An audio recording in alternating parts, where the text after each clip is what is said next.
Dios les bendiga, queridos hermanos y amigos. Bienvenidos a este tiempo hermoso en la presencia del Señor y estudiando la palabra de Dios, como hemos venido haciéndolo en las últimas semanas, estudiando el libro de Apocalipsis. Esperamos que hoy una vez más Dios nos dirija y nos edifique a través de su bendita palabra.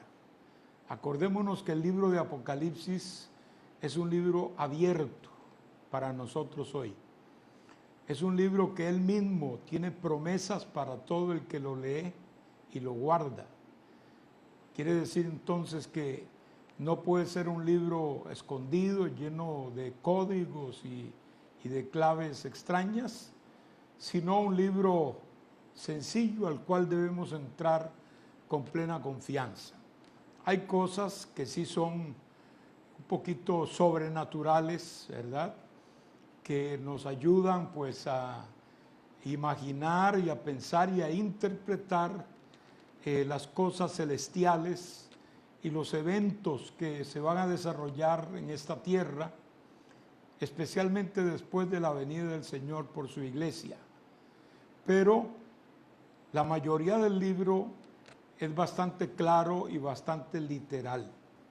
Cuando hablamos de literal es lo que dice, la Biblia dice lo que dice. Ese debe ser el punto de partida, la premisa al estudiar el mismo libro de Apocalipsis, sin dejar de reconocer que también hay simbolismo en el cual se puede ver alguna parte del plan de Dios dentro de ese marco simbólico. Y cuando es simbolismo, el mismo contexto del libro nos abre esa posibilidad y ese horizonte en esa área del simbolismo. No hay que forzar la palabra, ni tampoco hay que ortodoxamente ubicarnos en una interpretación cuando así fuera el caso, porque hay casos que se prestan para interpretación, porque si no está totalmente claro en el libro de Apocalipsis, pues quiere decir que el Señor lo quería dejar de esa manera. Entonces bien haríamos en situarnos adecuadamente en ese propósito de Dios y seguir adelante. Hoy vamos a continuar con el capítulo 9 y 10 del libro de Apocalipsis. Es una lección o un estudio de unos 40-45 minutos, esperamos con la ayuda del Señor, y queremos cubrir en ese tiempo estos dos capítulos. Vamos a hacer una oración pidiendo al Señor que Él nos guíe y nos ilumine en este momento. Padre eterno, te damos gracias por tu infinita bondad y tu misericordia, al permitirnos estar una vez más, Señor, a estos micrófonos y a estas cámaras, para poder llevar a cabo este estudio de tu palabra, para bendición de muchos y muchos hermanos que sabemos que están atentos a esta línea consecutiva de estudios y que se han estado edificando. Bendice a todos, bendice al que nos sintoniza por primera vez, Dios mío, que algún corazón se ha inquietado, Padre, a buscarte, al contemplar y al descubrir las cosas que vendrán una vez que la iglesia sea quitada de este mundo. Señor, danos sabiduría, danos entendimiento. Una vez más te pido por todo hermano y toda hermana que se encuentra afligido, que se encuentre enfermo, Señor, toca esa vida, toca ese cuerpo, Padre. Aquellos que se encuentran tal vez enlutados por la partida de un ser querido en estos meses, te pido que el bálsamo de tu presencia sea sobre él, Padre. Toma el control, Señor. Permite, Padre, que pronto podamos salir de esta situación y se puedan encontrar los recursos necesarios, Señor, para que en el mundo se pueda encontrar solución a esta pandemia, Señor. Nos ponemos en tus manos en esta hora, Padre, en el nombre de Cristo Jesús. Amén. capítulo 9, quedamos ahí en la lección pasada, porque vimos todo el capítulo 8, donde se nos presenta el séptimo sello. El séptimo sello de los 7 que tenía el libro del capítulo 5, ¿verdad? Del capítulo 6, empezando en el 5, pero realmente los sellos empiezan a abrir en el 6. Como el séptimo ángel, es decir, al abrir el séptimo sello, empiezan las 7 trompetas, que son otra escala de juicios. Los sellos todos fueron, diríamos, juicios horizontales, pero los juicios de las trompetas son juicios verticales, son viniendo del cielo, viniendo de Dios. Y vimos la semana pasada 4 de esos trompetazos de 4 ángeles, y los últimos 3 solo se nos introducen aquí cuando un ángel dice: ay, ay, ay de los que moran en la tierra, a causa de los otros toques de trompeta que están para sonar los 3 ángeles. Esos 3 toques de trompeta que faltan son introducidos en una forma dramática, donde se dice si los que ya pasaron fueron serios, porque lo fueron. Ahí fue herida la tercera parte del mar, fue herida la tercera parte de las fuentes de agua potable, fue herida la tercera parte de la luz que recibimos aquí en la tierra, y fue herida la tercera parte de todo el mar y sus seres vivientes. O sea, estamos viendo que ya ahora los mismos recursos de comida son atacados. Cuando es atacada toda hierba verde y árboles en la tierra, pues no va a haber lo que produce la tierra. Y cuando es atacada la tercera parte del mar, que una parte se convierte en sangre y se contamina el mar y muere la tercera parte de los seres vivientes, ahí también la parte alimenticia de la tierra es tocada. Entonces, tenemos varios aspectos que son casi vitales. Bueno, la comida es vital, pero la luz también, aunque no sea vital, pero es absolutamente necesaria. Entonces, ya el mundo empieza a sentir el apretón de Dios directamente. Y si eso es poco al lado de los 3 que faltan, de tocar su trompeta, que son los 3 ángeles para completar las 7 trompetas, pues quiere decir que lo que viene es más serio todavía. Y nos dice: el quinto ángel tocó la trompeta y vi una estrella que cayó del cielo a la tierra, y se le dio la llave del pozo del abismo, y abrió el pozo del abismo, y subió humo del pozo como humo de un gran horno, y se oscureció el sol y el aire por el humo del pozo. Y del humo salieron langostas sobre la tierra, y se les dio poder como tienen poder los escorpiones de la tierra, y se les mandó que no dañasen a la hierba de la tierra, ni a cosa verde alguna, ni a ningún árbol, sino solamente a los hombres que no tuviesen el sello de Dios en sus frentes. Esta primera parte de este capítulo nos presenta en verdad algo sumamente dramático. Dice la Biblia que al tocar la trompeta el quinto ángel vio una estrella que cayó del cielo a la tierra.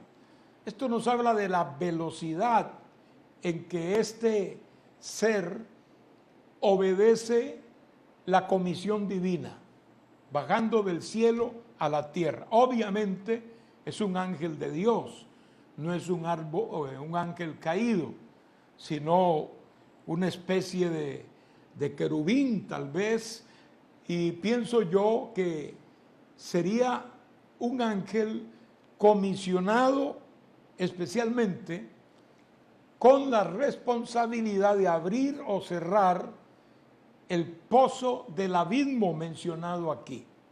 Es muy importante, porque, y por eso es que entendemos que no es una estrella. Aquí es donde estaba hablando del simbolismo.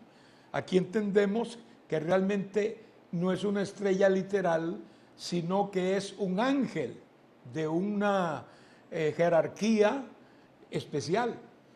¿Por qué?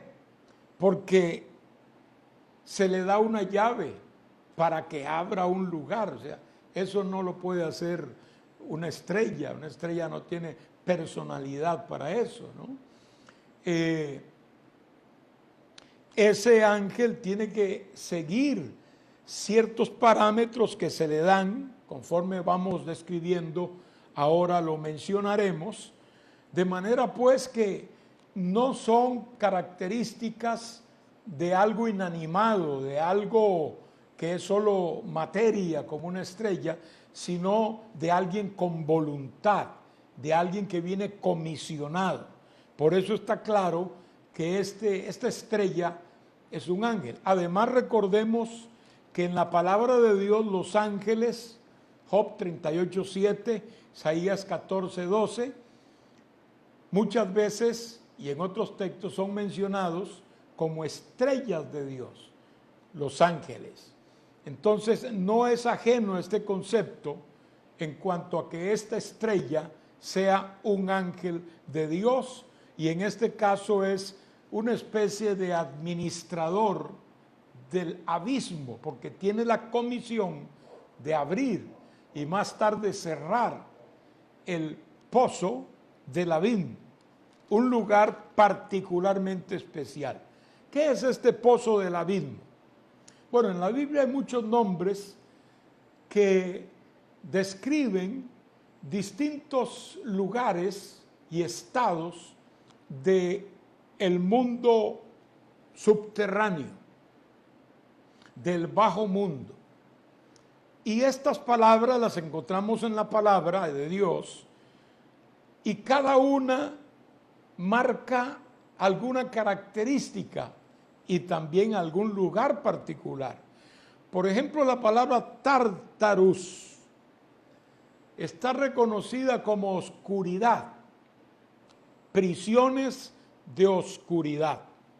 Esto está en 2 de Pedro 2:4, Judas 1:6, donde dice claramente que los demonios o ángeles que no guardaron su dignidad, sino que siguieron a Satanás en su rebelión, Dios los despojó de su dignidad misma, y dice la Biblia que a muchos de ellos, no a todos, puesto que algunos quedaron libres en la atmósfera, pero a muchos de ellos el Señor los confinó a una cárcel espiritual y las llama prisiones de oscuridad.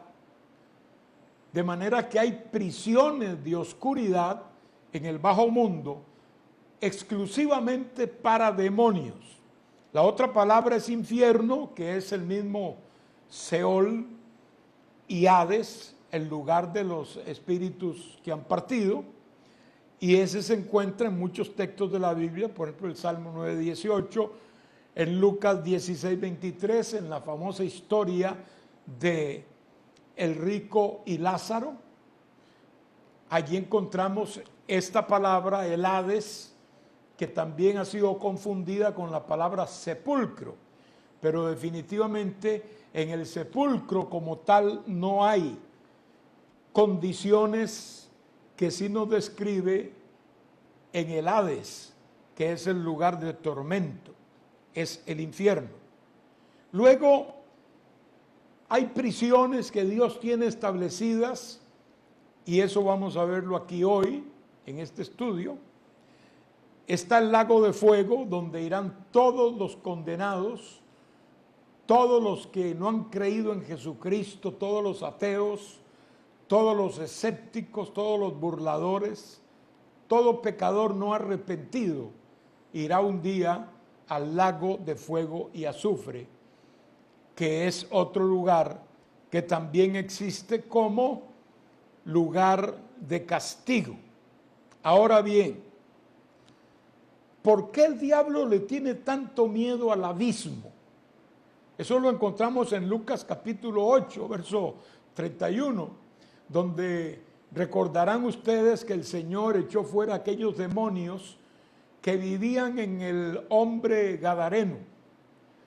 Y cuando el Señor los reprendía, ellos rogaron a Jesús, y Jesús les concedió esa petición, que no los mandara al abismo, que no los mandara al abismo. O sea que ellos entendieron que el Señor tenía autoridad para mandarlos al abismo, y ellos no querían ir ahí porque conocían que era la prisión de oscuridad donde ningún demonio, digamos, raso, ni ninguno en general, quiere ir. ¿Por qué le tienen miedo al abismo? Porque es el lugar de confinamiento, es el lugar del cual no pueden salir a andar por ahí haciendo sus diabluras, sino que están allí confinados. Entonces pidieron al Señor que no los mandara ahí, sino que los mandara a aquel hato de cerdos. Allí fueron a parar y todos sabemos qué ocurrió con el hato de cerdos que se precipitaron en el abismo, en el precipicio, para no entender la palabra, para no malentender la palabra. Este lugar que se llama el abismo, el pozo del abismo, es el que es abierto acá en nuestro pasaje. Ese ángel tiene la comisión y tiene la llave para abrir el pozo del abismo. Es un ángel de Dios, porque el Señor no le va a dar la llave del abismo a un demonio, jamás.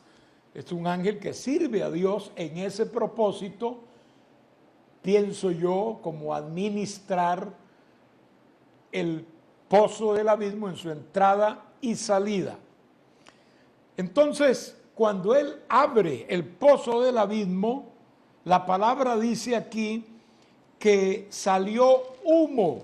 Imagínense un humo incandescente, hermanos, un humo como de un gran horno, dice, de manera que era un humo que quemaba, ¿no? El cual oscureció el sol y el aire por el humo del pozo. Es decir, hubo un efecto físico cuando este pozo fue abierto y salió ese humo. Ahora, de ese humo, porque es del humo, salen langostas sobre la tierra, a las cuales se les dio poder, como tienen poder los escorpiones de la tierra. O sea, no es una langosta común y corriente, porque si fuera común y corriente, pues lo primero tendría que comer hierba, como la langosta, el saltamontes, que come hierba. Pero esta langosta no come hierba. Esta sale a atormentar a la gente, especialmente durante 5 meses. Y más bien se les da la orden a esas langostas que no dañen la hierba de la tierra, ni cosa verde alguna, ni a ningún árbol, sino solamente a los hombres que no tuviesen el sello de Dios en sus frentes. Esa es otra cosa que nos hace ver que estos son seres inteligentes, que pueden discernir. Me dieron la orden de no dañar esto, de no dañar lo otro, y también de reconocer el sello del Dios vivo en la frente de los creyentes de ese tiempo. Probablemente los 144,000 que se habla que fueron sellados. Entonces, estas langostas, que obviamente por su descripción que veremos más adelante, no son langostas comunes y corrientes. Acá lo que estamos viendo, acuérdense que salieron del humo y salieron del abismo. En el abismo no se puede esconder ninguna langosta, el insecto, pero sí se pueden alojar allí millones de demonios que de hecho están ahí, pero que en la gran tribulación se abrirá y saldrán. Estos son un ejército demoníaco. Estamos hablando de millones de demonios que tendrán la capacidad de atormentar. Algunos dirán, ¿y la gente los verá? Le preguntaría yo a usted, ¿usted ve los demonios? No los vemos. Puede ser que Dios en algún momento revele a través de una visión la existencia de un demonio. De hecho, Juan tiene que haberlos visto en su visión y en su revelación. Pero es muy probable que la gente no los identifique, no pueda conocer que son demonios. Yo creo que si supieran que son demonios y ven esa millonada de demonios encima de ellos, peor que los zancudos del dengue, pues hermanos, yo creo que solo del susto se terminarían de morir. Probablemente no los puedan ver porque son espíritus diabólicos, son espíritus malos, que tienen en su descripción una mezcla humana de animal y de reptil. Eso nos habla de varios aspectos, ¿no? Por ejemplo, el aspecto de la inteligencia, la parte humana, que habla de inteligencia, luego de su carácter bestial, el animal, ¿verdad? Y de reptil, pues su repugnancia, y como se habla de su cola como de escorpión, y con esa hieren, pues entonces hace completo esa combinación, ¿verdad?, de estos tres aspectos. Entonces concluimos aquí en esta parte que son estas langostas que salen del humo que subió del pozo del abismo donde están presos los demonios, de acuerdo a la Biblia. Son demonios, espíritus malignos que están ahí ahora mismo presos, esperando el momento para manifestarse al mundo cuando Dios así se los mande, porque Dios es el que está dirigiendo todo este conjunto de juicios, es por parte de Dios. En la descripción se habla, como dije antes, de la parte humana. Ellos se parecían humanos, daban apariencia en el rostro de ser humanos. Esto nos habla de la inteligencia del ser humano, que es el rey de la inteligencia entre todo el reino animal. Habla que tenían cabellos de mujer. Allí está incluida entonces la mujer y nos presenta el aspecto de la astucia diabólica en el desvío del hombre por la belleza de la mujer. Tenemos que también sus dientes eran de león. Esto habla de invulnerabilidad. Un león, ningún animal lo puede cazar. O sea, es invulnerable. O otro animal no puede comerse al león. El león por eso es el rey de la selva. Él mata hasta jirafas, que son 5 metros más grandes que él. Mata hasta elefantes, grandes no, pero mata elefantes. En fin, todos los animales que anden por la selva, que anden por la estepa, por donde sea, pueden ser presa de un león. El león no es presa de nadie, excepto que ocurra un accidente de esos de la vida. El león, pues, representa la fortaleza. Estos demonios tendrán esa característica, nadie podrá vencerlos ni evitar el alcance de ellos sobre la vida de ellos. También tienen colas largas, precisamente nos habla de ese alcance largo que tienen estos demonios y nos habla que tienen coronas de oro. Esto habla de autoridad, de fuerza, habla de certificación, entre comillas, para hacer lo que van a hacer y de invencibilidad. Simplemente serán invencibles. Ellos sabrán quiénes están sellados y quiénes no. Ellos están preparados para infligir sufrimiento, no para matar.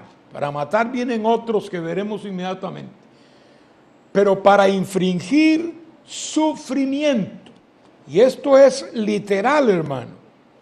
Usted sabe lo que es sufrir hasta la muerte, pero no morir. O sea, que uno esté padeciendo hasta la muerte, como cuando usted se desmayaría por un dolor, por un tormento, una tortura, pero en este caso no se puede desmayar. O sea, si se desmaya, pero no se puede morir. En otras palabras, estos demonios tienen una capacidad extraordinaria para hacer sufrir a la raza humana. Y se nos dice quién los dirige. Nos dice aquí claramente que el que los dirige se llama Apolión o Abadón. ¿Esto qué quiere decir? Apolión y Abadón. Pues simplemente, este es el ángel del abismo. Y tienen por rey sobre ellos al ángel del abismo, cuyo nombre en hebreo es Abadón y en griego Apolión y en español destructor. O sea, el diablo tiene ahí un destructor.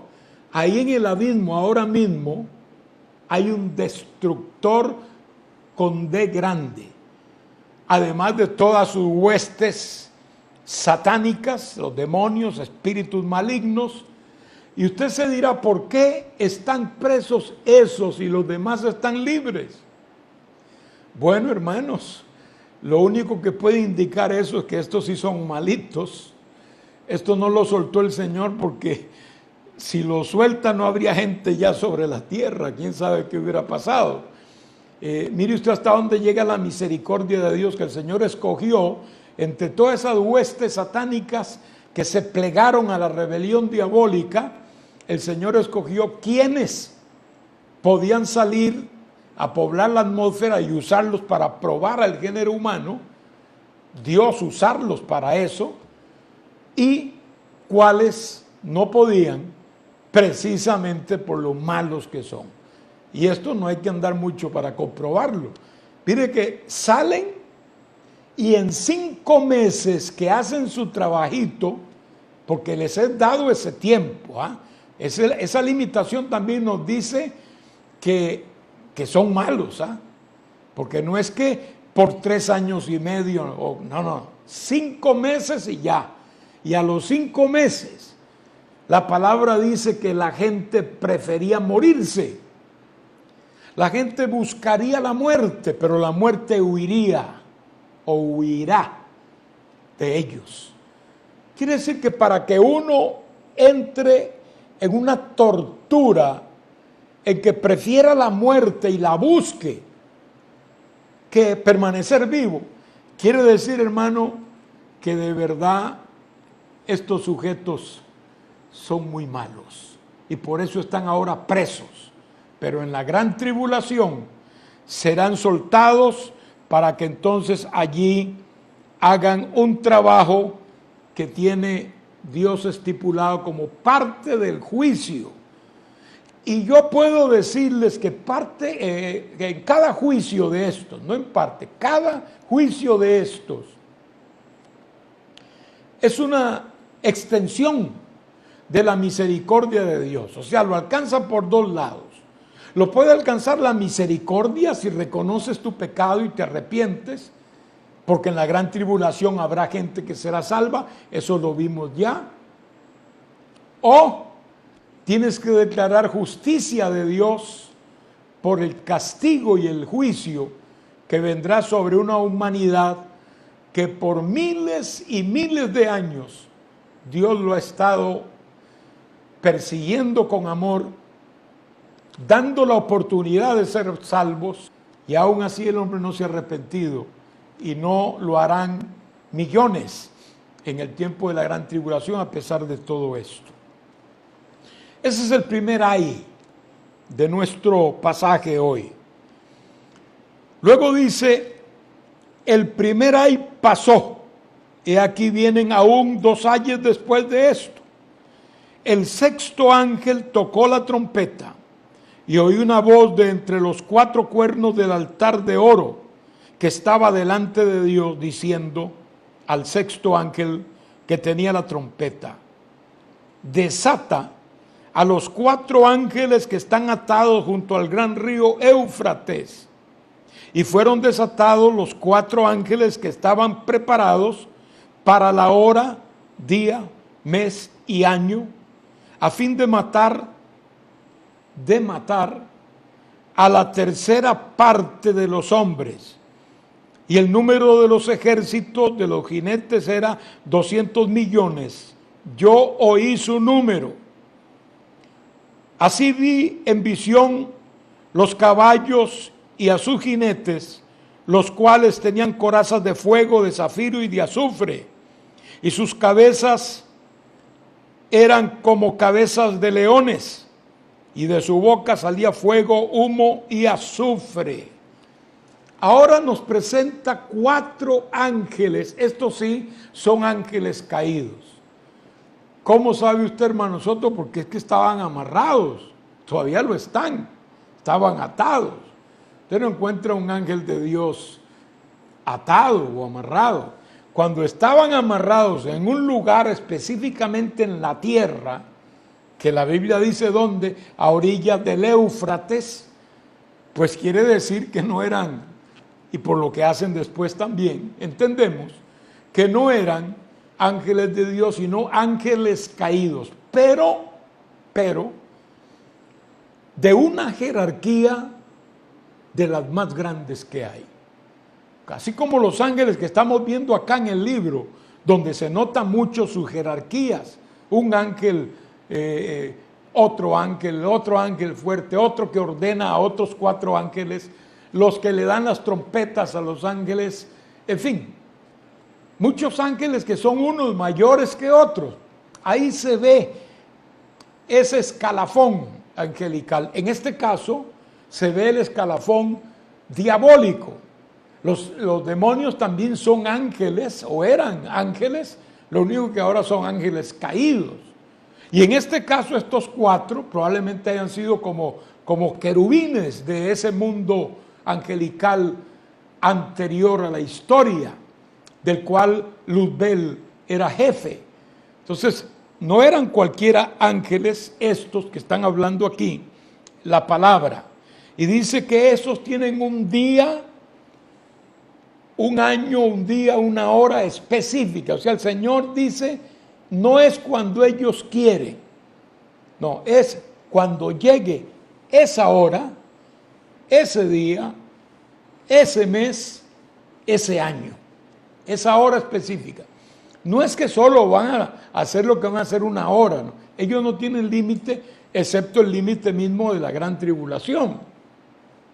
Recordemos que estas cosas pasan una detrás de otra ya, porque estamos hablando de 3 años y medio que ya casi terminan. En el 12 podríamos decir que empieza ya la segunda parte de la gran tribulación, de manera que estos eventos son consecutivos. Aquí no es asunto de esperar cientos de años. Algunos dicen, ¿y la misericordia de Dios? Bueno, la misericordia de Dios estará todavía abierta, porque habrá oportunidad de salvación en la gran tribulación, eso sí, sellando su fe con su propia vida y no perteneciendo, obviamente, a la iglesia que ya se ha ido años antes de esta tierra.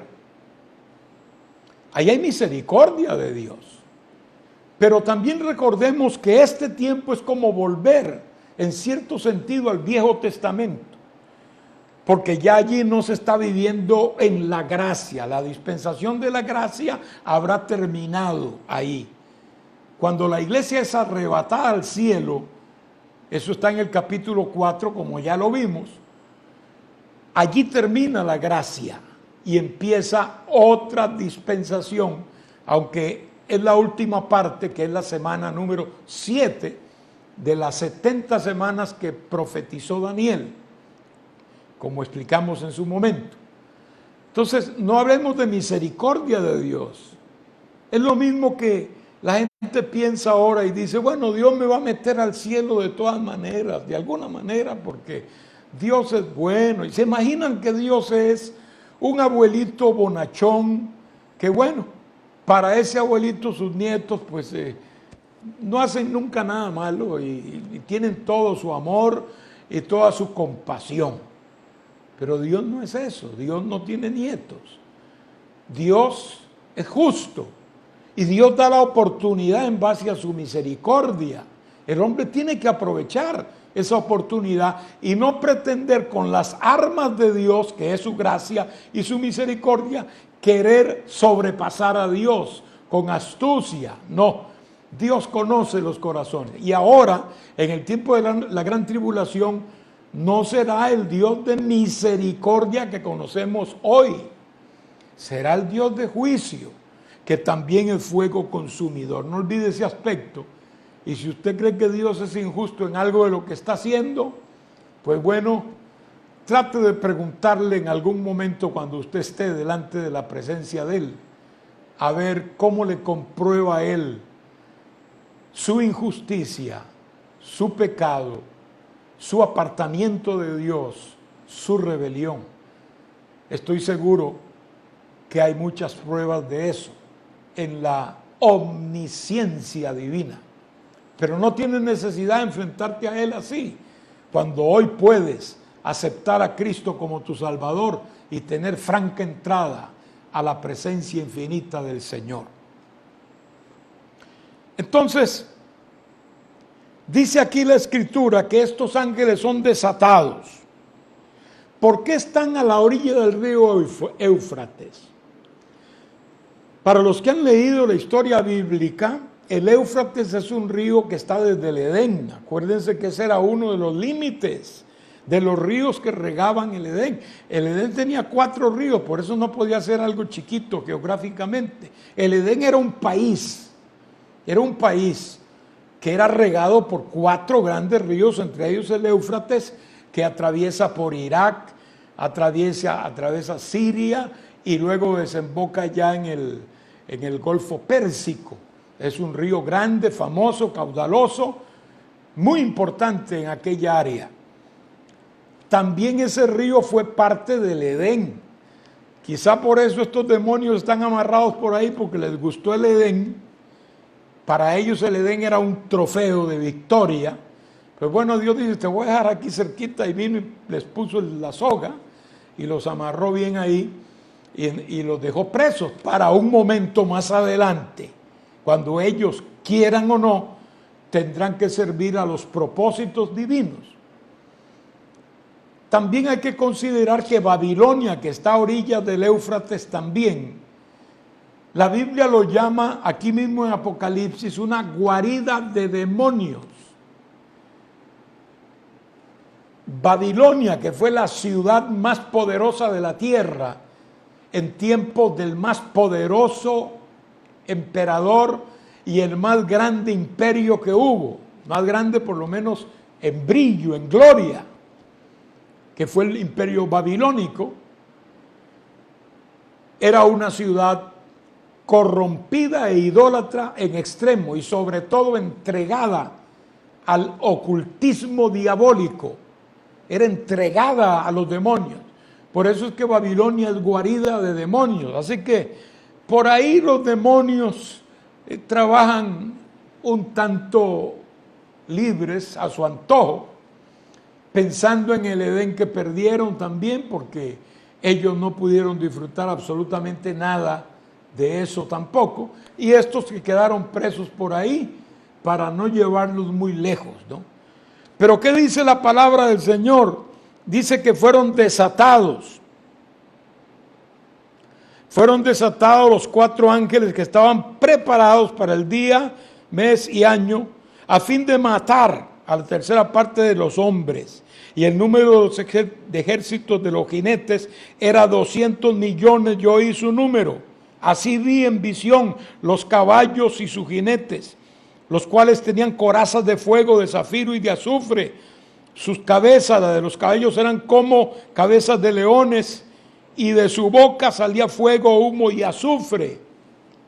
Y dice, por estas 3 plagas fue muerta la tercera parte de los hombres por el fuego, el humo y el azufre que salían de su boca, pues el poder de los caballos estaba en su boca y en sus colas, porque sus colas semejantes a serpientes tenían cabezas y con ellas dañaban.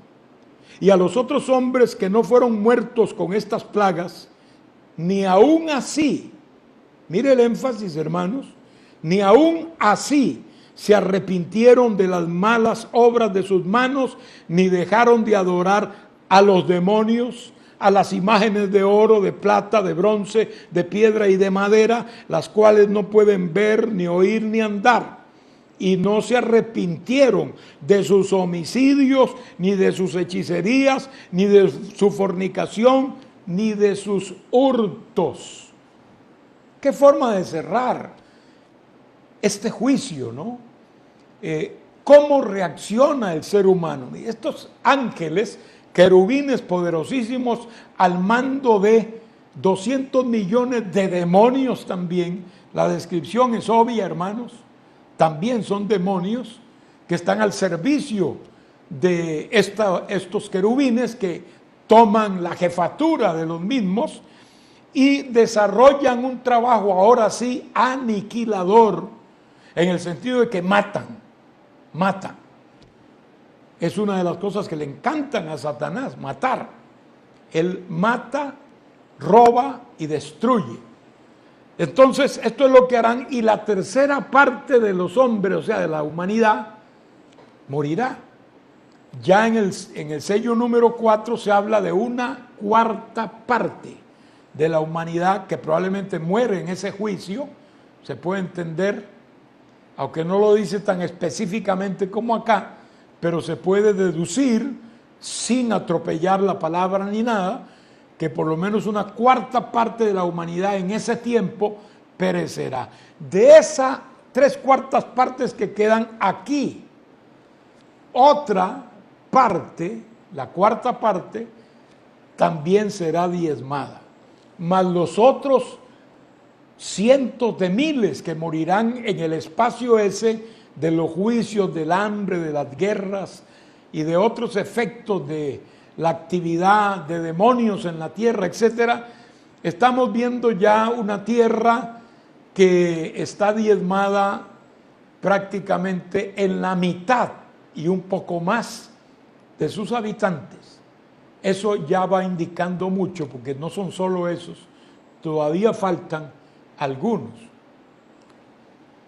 La humanidad no será la misma, ni todo el mundo tendrá la oportunidad de ser salvo, que algunos la tendrán, tal vez el que no ha rechazado hoy en forma definitiva al Señor, tal vez nunca ha oído el Evangelio, lo oirá en ese tiempo que predicarán los testigos, los 2 testigos que el Señor levantará, los 144,000 judíos convertidos a Cristo, que se convertirán en la gran tribulación, y otros que Dios usará sin duda alguna, incluyendo un ángel que predicará el evangelio del reino.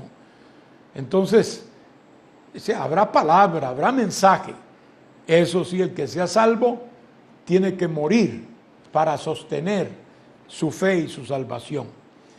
Después de este juicio, en el cual muere 1/3 de los que estén en ese momento, los hombres no reaccionan. Claro, viene la propaganda de Satanás con el anticristo que dirá: esto es por asuntos naturales, esto es una pandemia, hay que hacer una cuarentena, y el diablo usará 1000 cosas para querer atemperar la situación y darle otra cara, darle una vuelta al mundo que de por sí está en la mira del engaño más rotundo que puede haber.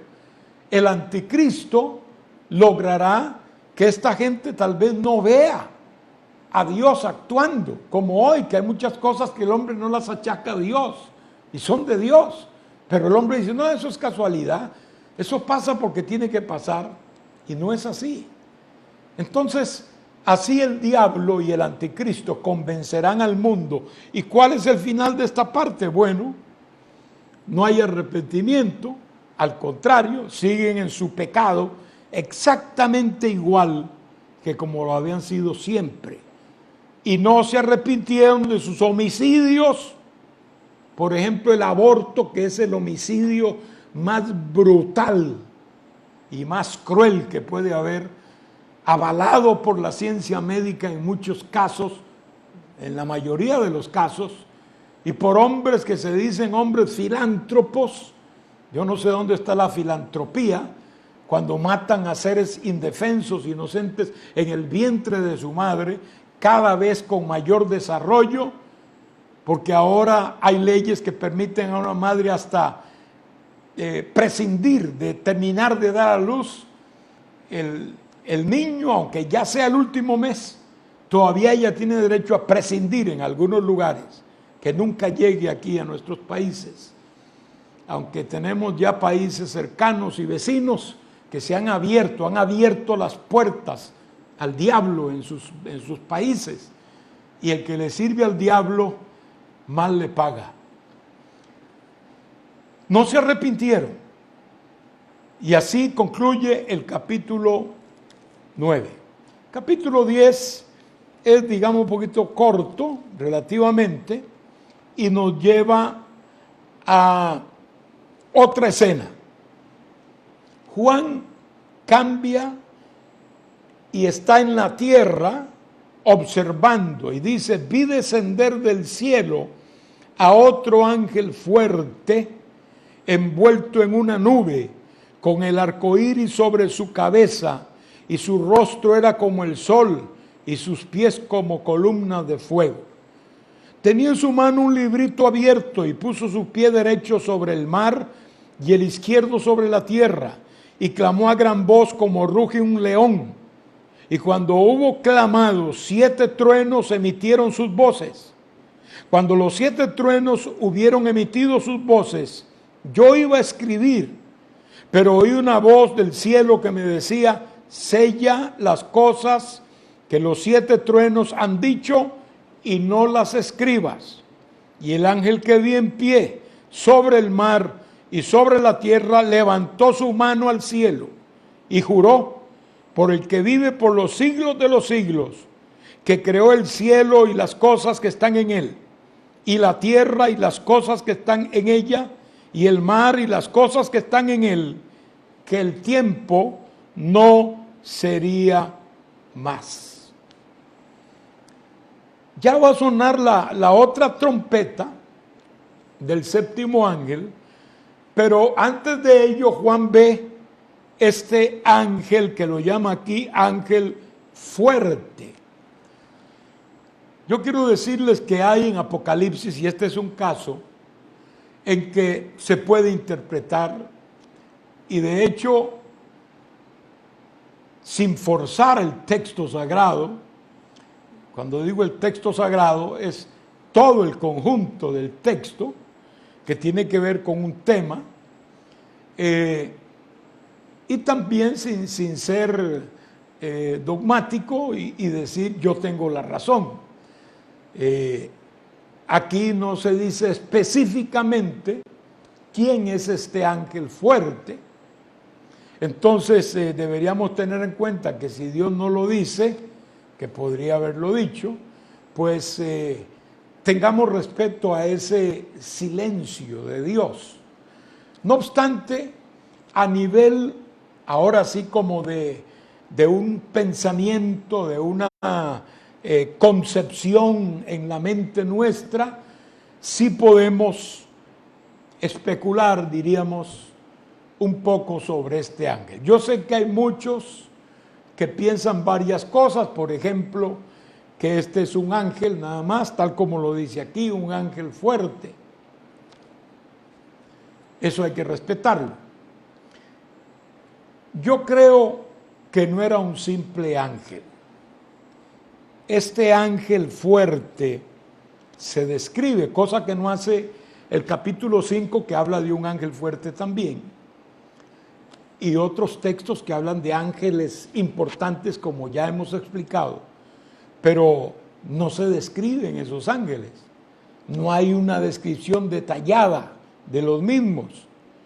En cambio, en este ángel, en forma distinta, encontramos que se describe muy bien su aspecto. Y dice que era primero fuerte, envuelto en una nube, un arco iris sobre su cabeza, rostro como el sol, pies como columnas de fuego. Si usted ve el capítulo 1 de Apocalipsis y encuentra allí la revelación de Jesucristo, la descripción que se hace de él, allí en el capítulo 1, es igual que esta. Se describe al Señor como con el rostro resplandeciente, con vestiduras resplandecientes y blancas. Se describe al Señor como con pies de bronce, con piernas de bronce. En fin, el arco iris está ahí presente también, que no es emblema de ninguna obra del diablo, hermanos. El arco iris es emblema de la misericordia de Dios, que ojalá alcance a los que piensan que el arco iris es otra cosa. El arco iris primero lo inventó mi Dios, y lo inventó como una muestra de su misericordia, de que la tierra no sería destruida otra vez con agua, con agua.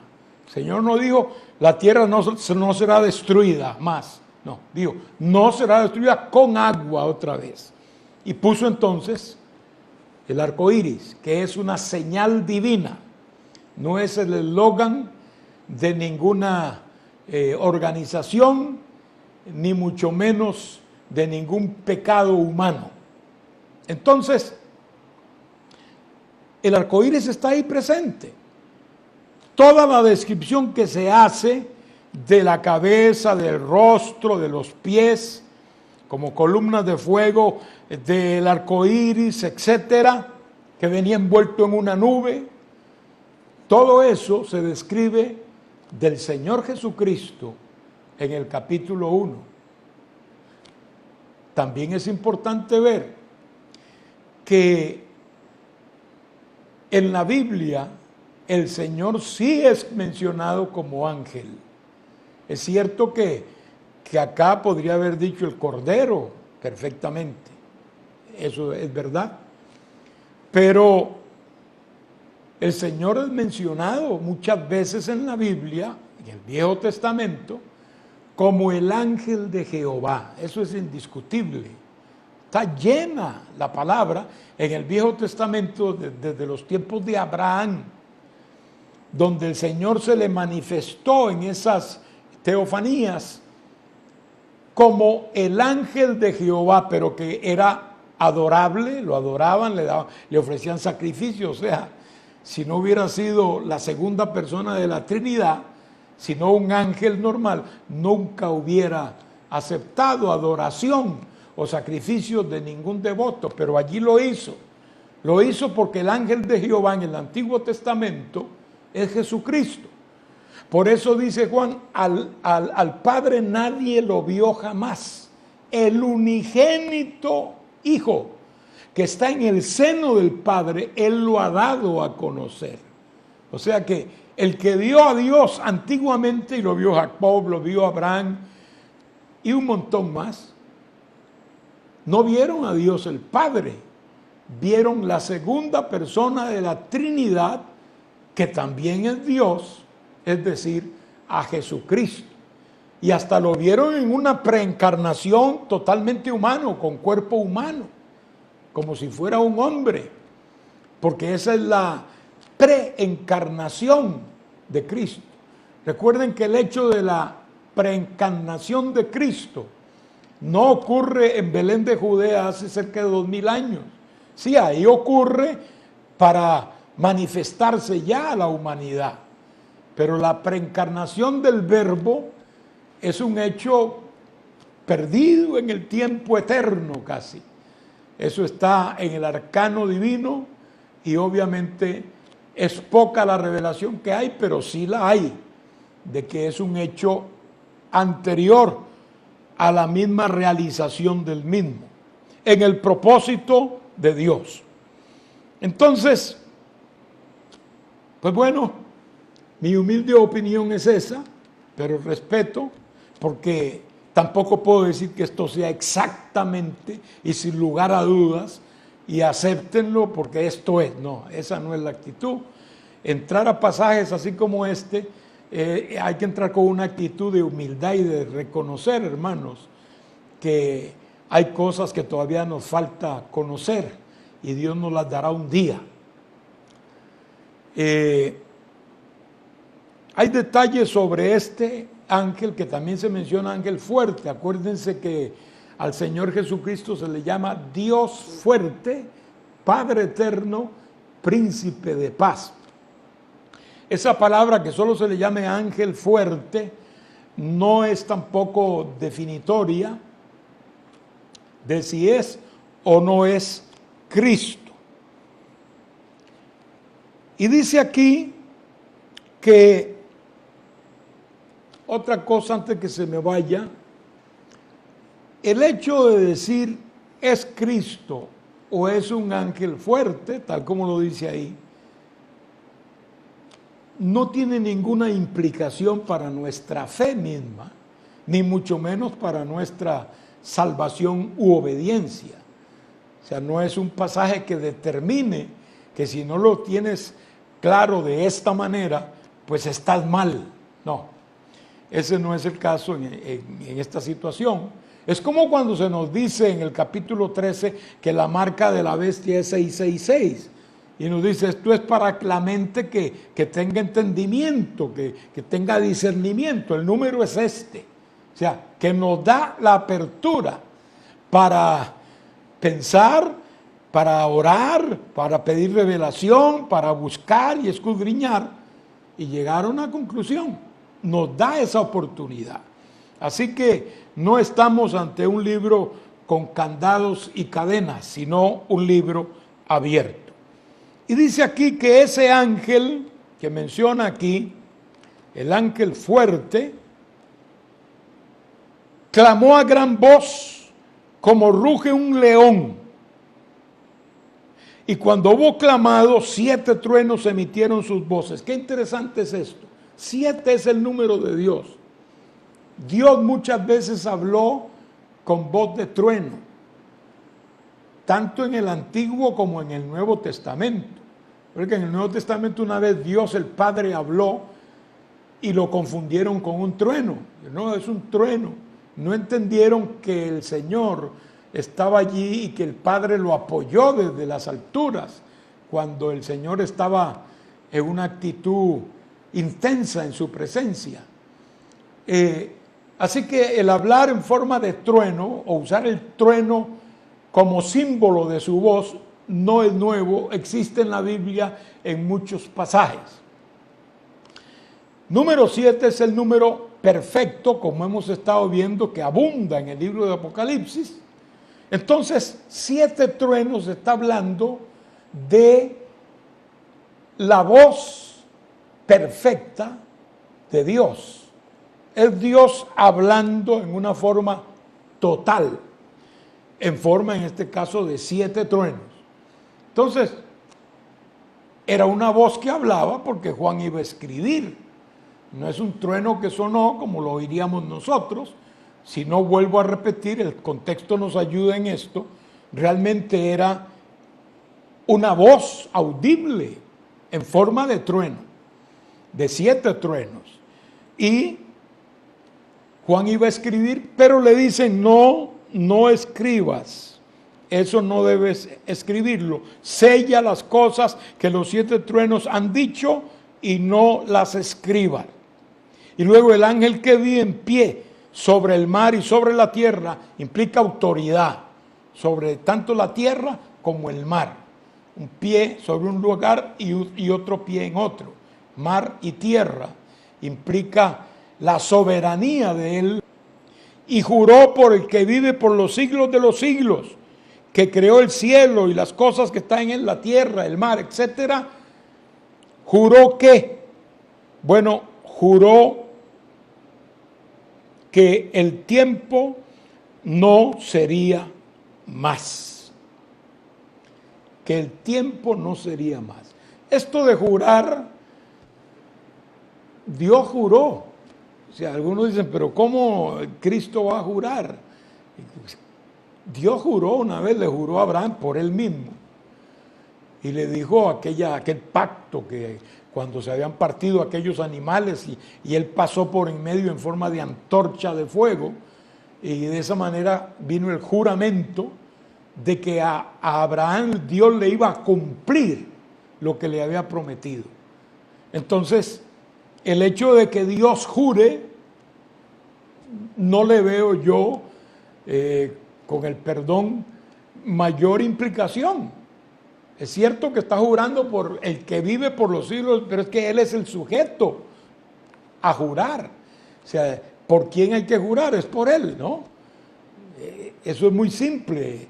Antiguamente nadie iba a jurar por otra cosa, juraban por Dios, cuando Dios lo permitía, que era una costumbre que Dios eliminó. Después ya en el Nuevo Testamento Dios nos dice que no juremos, menos por Dios, ¿no? Porque ¿qué vamos a responder nosotros en cuanto a un juramento por Dios? No hay forma. Por eso Dios en el Nuevo Testamento nos prohíbe jurar, que vuestro sí sea sí y vuestro no sea no. En el mundo nadie cree el sí de nadie, ni el no de nadie. Todo el mundo es sospechoso, es mentiroso hasta que pruebe lo contrario, etc. Pero entre el pueblo de Dios de verdad, sí debe existir el sí o el no y tener confianza en eso. Por lo menos entre el creyente fiel. Sabemos que hay algunos que no lo son, pero eso no implica que debamos cambiar esos principios divinos. Juró que el tiempo no sería más. Noten, hermanos, que esa palabra es muy importante, porque él como que está diciendo, bueno, señores, se terminó. Ya ha entrado la segunda fase de la gran tribulación y esos eventos irán rápido a su consumación. O sea, es como si Dios dijera, ya estoy en el programa que les he dicho y ya estoy avanzado en este programa, de manera que ya estoy llegando al tiempo en que ya no va a haber más tiempo. Tiempo sin tiempo, es decir, no va a ser más. Va a enfrentarse ya a los indicios y primeros albores de la eternidad. Eso es lo que está diciendo él. Pronto para terminar el programa de Dios con la humanidad y que lo que haya resultado de ello se haga ver y los salvos sean salvos y los que no son salvos pues que no lo sean. El que lo aceptó y el que no lo aceptó pues no lo aceptó. En fin, cerrar con broche de oro. Eso es lo que está diciendo ahí. Y el diablo interpreta esto muy bien, porque dice que él sabe que le quedan pocos días. Eso lo dice más adelante. Entonces, hermanos míos, él dice que él tenía un librito. La voz que oí del cielo habló otra vez conmigo y dijo, ve y toma el librito que está abierto en la mano del ángel que está en pie sobre el mar y sobre la tierra. Y fui al ángel diciéndole que me diesen el librito. Y él me dijo, toma, cómelo, y te amargará el vientre, pero en tu boca será dulce como la miel. Entonces tomé el librito de la mano del ángel y lo comí, y era dulce en mi boca como la miel. Pero cuando lo hube comido, amargó mi vientre. Y él me dijo, es necesario que profetices otra vez sobre muchos pueblos, naciones, lenguas y reyes.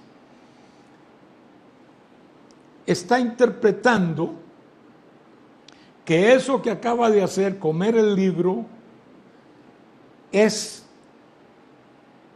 la certificación o capacitación para seguir predicando. Es decir, está relacionado con la palabra de Dios. para que prediques a los pueblos, a las naciones, lenguas y reyes.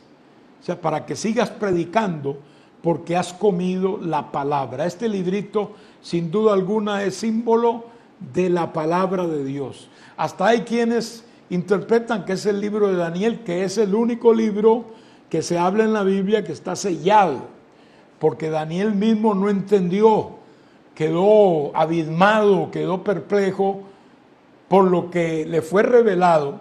No tuvo ni fuerza siquiera físicamente, tuvo Dios que fortalecerlo, y cuando él se puso a preguntar ¿qué es esto y qué es esto? El ángel le dijo, mira, tú vete a descansar tranquilo, porque tú vas a dormir en el polvo y después te levantarás al final de los días. Está hablando de la resurrección, porque esto no es para ti, esto no es para tu tiempo, ni lo puedes entender ahora. Era obvio. No hubiera entendido Daniel, aunque él lo captó en el espíritu, y eso fue que lo confundió.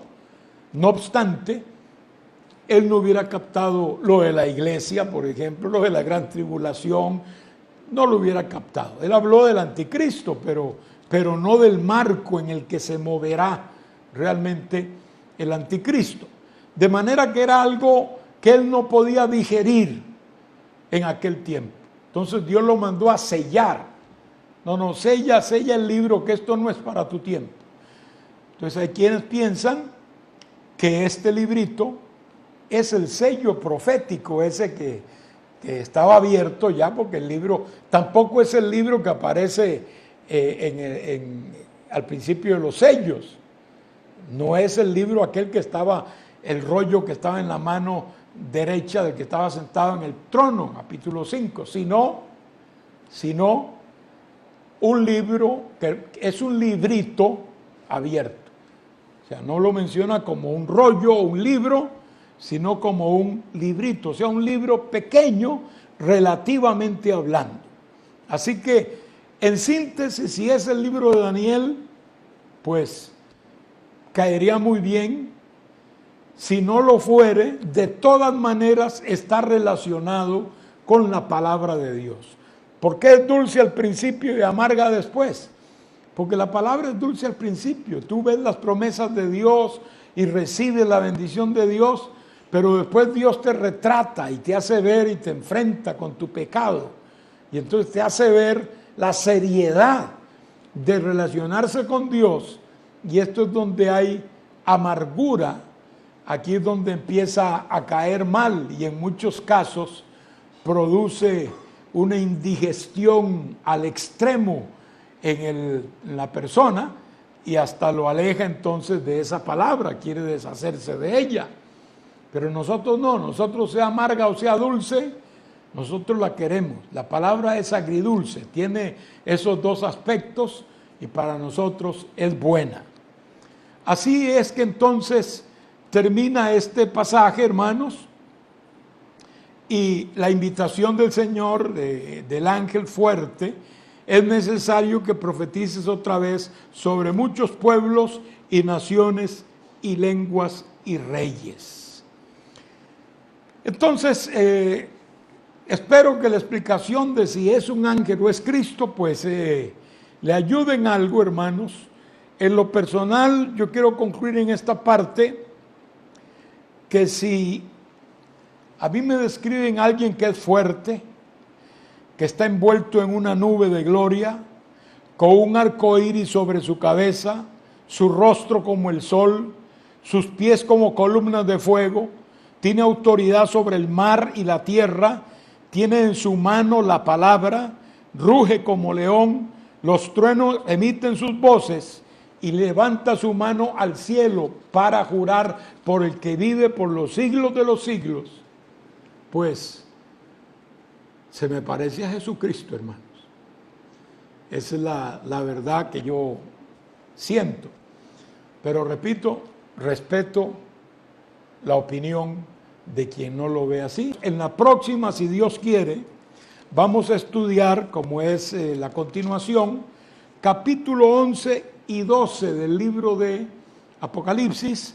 Es muy importante, los dos testigos, la gente quiere conocer y es bueno que expliquemos un poquito. Y entonces la séptima trompeta, que se toca en el versículo 15 del capítulo 11, y luego la señal de la mujer y el dragón del capítulo 12.